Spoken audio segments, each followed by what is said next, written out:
Hello दोस्तों, स्वागत है आपका आपके ही अपने यूट्यूब चैनल पर। दोस्तों, आज हम देख लेते हैं एनटीए नेट की इकाई 3 के अंतर्गत शब्द शक्तियाँ दी हुई हैं, तो उन्हीं का आज हम यहाँ विस्तार पूर्वक अध्ययन करेंगे। और ये आपकी परीक्षा की दृष्टि से सभी परीक्षाओं के लिए बहुत ही उपयोगी टॉपिक है। दोस्तों, इस चैनल के माध्यम से आपको हिंदी साहित्य की संपूर्ण और विस्तृत जानकारी दी जा रही है, साथ ही प्रश्नोत्तर भी दिए जा रहे हैं। कई ऐसे विषय और टॉपिक होते हैं जिनका हम प्रश्नों के माध्यम से उनको नहीं समझ पाते हैं, तो उनको हमें विस्तार पूर्वक पढ़ना अत्यंत आवश्यक हो जाता है।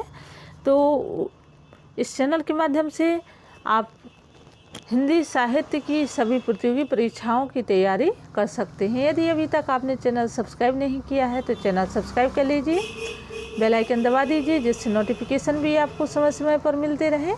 आज हम देख लेते हैं शब्द शक्तियाँ क्या हैं, इनके अर्थ है और किन शब्द शक्तियों को किस प्रकार से हम समझ सकते हैं, और विद्वानों ने अपने क्या मत दिए हैं शब्द शक्ति के संबंध में, इसका हम पूरा विस्तार देख लेते हैं। विद्वानों के मतानुसार भाषा में प्रौढ़ता लाने के लिए निम्नलिखित विशेषताएं होनी चाहिए। भाषा में प्रौढ़ता का मतलब है भाषा में परिपक्वता। कहने का अर्थ है कि सभी गुणों से परिपूर्ण होना उसकी परिपक्वता कहलाती है। तो विद्वानों ने क्या कहा है कि शब्द शक्तियों का यथोचित प्रयोग। उन्होंने कहा है कि जहाँ ज़रूरत हो वहाँ शब्द शक्तियों का प्रयोग होना जरूरी है भाषा में। संस्कृत काव्यशास्त्र में काव्य सौंदर्य की वृद्धि के लिए 3 शब्द शक्तियों का प्रयोग पर जोर दिया गया है। ये 3 शब्द शक्तियाँ हैं अभिधा, लक्षणा और व्यंजना। हिंदी में भी यही 3 शब्द शक्तियाँ हैं। हम अभिधा को पढ़ लेते हैं। इसका क्या अर्थ है? जिस शक्ति से शब्द का वाच्यार्थ या सीधा सादा अर्थ ग्रहण किया जाता है उसे अभिधा शक्ति कहा जाता है। अभिधा शक्ति से युक्त रचना में सरल शब्दों का प्रयोग होता है, अतः उससे केवल सामान्य अर्थ का बोध होता है। शब्द शक्ति काव्य की स्पष्ट व्याख्या में सहायक होती है। तो देखिए, यहाँ पर अभिधा का अर्थ है कि जिस रचना में सरल शब्दों का प्रयोग होता है और सामान्य अर्थ का बोध होता है, तो उसे क्या कहते हैं? अभिधा शब्द शक्ति कहते हैं। शब्द शक्ति काव्य की स्पष्ट व्याख्या में सहायक होती हैं। जिस शब्द का अभिधा शक्ति से सीधा सादा अविष्ट अर्थ ग्रहण किया जाता है उसे वाचक कहते हैं। वाचक शब्द 3 प्रकार के होते हैं। वाचक शब्द 3 प्रकार के कौन कौन से हैं? रूढ़, यौगिक और योगरूढ़। वाच्यार्थ क्या होता है? अभिधा शक्ति के द्वारा वाचक शब्द का जो सीधा सादा अर्थ व्यक्त होता है उसे वाच्यार्थ कहते हैं। जैसे विद्यार्थी पुस्तक पढ़ता है तो यह क्या है? यह वाच्यार्थ है। अब हम दूसरे नंबर पर शब्द शक्ति देखते हैं, लक्षणा शब्द शक्ति। तो जिस शक्ति से शब्द का लक्ष्यार्थ ग्रहण किया जाता है उसे लक्षणा कहते हैं। इसके द्वारा शब्द अपने पूर्व निर्धारित अर्थ को व्यक्त न करके उससे संबंधित अन्य अर्थ को व्यक्त करता है। अब देखिए, उदाहरण के माध्यम से हम लक्षणा शब्द शक्ति को अच्छे तरीके से समझ सकते हैं। तो इसका उदाहरण क्या है?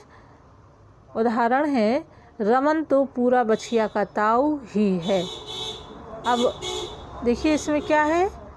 इस वाक्य में लक्षणा शब्द शक्ति का प्रयोग हुआ है। वाक्य में प्रयुक्त शब्द समूह बछिया का ताऊ का वाच्यार्थ एक पशु अर्थात बैल है, किंतु इसका लक्ष्यार्थ मूर्ख या बेवकूफ़ है। यहाँ बछिया का ताऊ लक्षण शब्द है और लक्षणा शक्ति के अनुसार इसका अर्थ होता है मूर्ख। तो इसका मतलब हो जाता है कि रमन पूरा मूर्ख है। यह वाक्य उदाहरण जो है, यह वाक्य लक्षणा शब्द शक्ति में लिखा गया है। लक्षणा शक्ति के द्वारा जो तथ्य प्रकट किया जाता है उसे लक्ष्यार्थ कहा जाता है। अब हम तीसरे नंबर पर देख लेते हैं व्यंजना शब्द शक्ति। जिस शक्ति से शब्द का ना तो वाच्यार्थ यानी कि साधारण अर्थ ग्रहण किया जाता है और ना ही लक्ष्यार्थ अपितु इससे भिन्न कोई अन्य अर्थ ग्रहण किया जाता है, तो उसे व्यंजना शक्ति कहते हैं। उदाहरण के लिए, सूर्यास्त हो रहा है, तो इस शब्दावली से साधारण अर्थ अभिधार्थ से शाम होने पर सूर्य के डूबने की सूचना मिल रही है, किंतु व्यंजना से भिन्न भिन्न प्रसंगों के अनुसार भिन्न भिन्न अर्थ व्यंजित हो रहे हैं। यहाँ पर सूर्य अस्त हो रहा है कि अर्थ है शाम होने से है या सूर्य डूबने से है। लेकिन दोस्तों व्यंजना शब्द शक्ति के अनुसार यदि हम देखें तो सूर्य अस्त होने के भी और भी कई अर्थ निकलते हैं। यह व्यंजना शब्द शक्ति के अंतर्गत आ जाता है। अब हम लक्षणा के भेद देख लेते हैं। तो लक्षणा के मुख्य रूप से दो भेद होते हैं, रूढ़ा लक्षणा और प्रयोजनवती लक्षणा। रूढ़ा लक्षणा क्या है? जहाँ शब्द के लक्ष्यार्थ होने के कारण रूढ़ी हो जाता है, अर्थात वह लोक में प्रचलित हो जाए। उदाहरण के लिए दिनेश चौकन्ना है। यहाँ चौकन्ना शब्द का वाच्यार्थ चार कानों वाला। दिनेश के साथ मेल नहीं खाता क्योंकि किसी भी मनुष्य के भी चार कान नहीं होते हैं। किंतु चौकन्ना शब्द रूढ़ी परंपरा से सावधान होने के अंतर्गत आ जाता है, यानी कि रमेश चौकन्ना यानी कि वो अत्यंत सावधान है। तो सावधान अर्थ प्रचलित है, अतः यह रूढ़ा व्यंजना है, यानी कि जो रूढ़ी या परंपराओं के अनुसार जो चले आ रहे हैं उन्हें रूढ़ा लक्षणा कहते हैं। प्रयोजनवती लक्षणा क्या है? यहाँ शब्द का प्रयोग किसी विशेष प्रयोजन से लक्ष्यार्थ के लिए किया जाए। उदाहरण के लिए गंगा का आश्रम है। यहाँ गंगा से शीतलता, शांति और पवित्रता की अधिकता का बोध कराना प्रयोजन है। अतः गंगा शब्द से गंगा का किनारा अर्थ प्रकट हो रहा है, अतः यह प्रयोजनवती लक्षणा के अंतर्गत आ जाता है। अब हम देख लेते हैं व्यंजना के भेद। तो व्यंजना के दो भेद हैं, नंबर 1 शाब्दिक व्यंजना और नंबर 2 है आर्थी व्यंजना। शाब्दिक व्यंजना किसे कहते हैं? जहाँ किसी विशेष शब्द पर ही व्यंग्य आश्रित हो, उस शब्द के प्रयोग करने पर व्यंग्यार्थ